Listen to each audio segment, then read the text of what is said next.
Bonsoir mon cher Philippe. Bonsoir Julien. Vous nous avez sacrément manqué la semaine dernière. Je m'en doute. Alors mon cher Philippe, ce soir 19h16, vous vouliez revenir, on en parlait justement avec Didier François, sur les premières décisions prises par Joe Biden. Et selon vous, elles témoignent de son audace et de sa résolution à combattre les tabous. Absolument. Ces tout premiers choix démontrent sans ambiguïté que ce que l'on annonce partout, et notamment en Europe, comme impossible et dangereux, c'est tout à fait possible.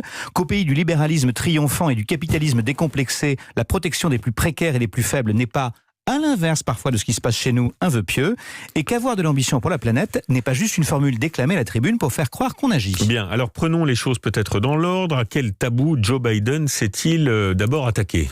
Celui de l'immigration. On nous répète sans cesse qu'il faut fermer les frontières, renvoyer chez eux les étrangers irréguliers, limiter les flux migratoires, et que c'est la seule politique raisonnable.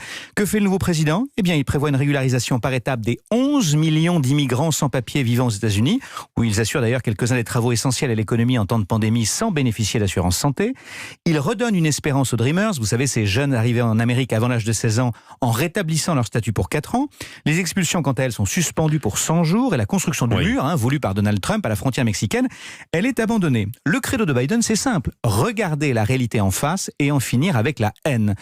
Dans un pays où la question de la place de l'homme blanc est inflammable, moi je pense qu'il faut un sacré courage pour prendre des mesures de cette nature. Avouez que ça nous change des démagogues et des suiveurs d'opinion. Alors sur le plan économique, Philippe Besson, vous considérez que Biden accomplit un véritable virage à gauche qui ne correspond pas vraiment à l'ADN de son pays. Non. En effet, d'abord, il lance un plan de relance massif et immédiat qui représente près de 10% du PIB américain, du jamais vu.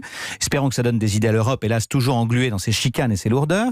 Il acte la hausse du salaire minimal fédéral de 7,5 à 15 $.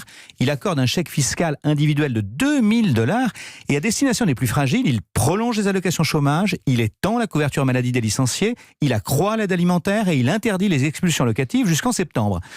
Comme il pense à l'avenir, il accorde aussi 170 milliards de dollars pour rouvrir les écoles et renflouer un système éducatif qui est en quasi-faillite, on le sait. Avouez que ça fait un peu rêver quand chez nous, on nous explique qu'on ne peut pas du tout augmenter le SMIC, que certains demandent qu'on coupe dans toutes les allocations et qu'on regarde les étudiants faire la queue dans les banques alimentaires. Oui, on ne part pas tout à fait du même point de départ. Absolument, quand même, vous avez Philippe. raison. Vous dites que même sur la question de l'environnement, où l'Amérique est généralement considérée comme un cancre, le nouveau président prend le taureau par les cornes. Oui, d'abord Didier François nous l'a rappelé, les États-Unis réintègrent l'accord de Paris, mais surtout le programme qui sera présenté au Congrès le mois prochain prévoit 2000 milliards de dollars pour soutenir les infrastructures les moins carbonées ou les énergies renouvelables et verdir l'économie américaine. L'ambition, rien moins que devenir leader pour la planète sur ce sujet fondamental. Un Green New Deal est même annoncé. Il s'agit d'un plan pragmatique et détaillé prévoyant notamment l'amélioration des routes, des ponts, des réseaux ou la rénovation énergétique de plus de 4 millions de bâtiments. C'est donc du concret. Tout de même, est-ce que vous ne craignez pas, pour conclure, Philippe, que tout cela reste des annonces et que le Congrès ne rogne au final les ambitions initiales? C'est un risque, évidemment. Mais les décrets signés sont déjà une réalité. Et le Congrès est à majorité démocrate. Biden a donc plutôt les coups des franches. On sait par ailleurs, puisqu'il a annoncé qu'il n'accomplira qu'un seul mandat. Il n'a donc pas à craindre les foudres des électeurs qui sont en général la meilleure raison pour ne rien faire. Alors oui, j'y crois, et rien que ça, voyez-vous, ça fait du bien. Vous êtes plutôt Biden que Donald Trump, si j'en crois votre édito de ce soir. Oui.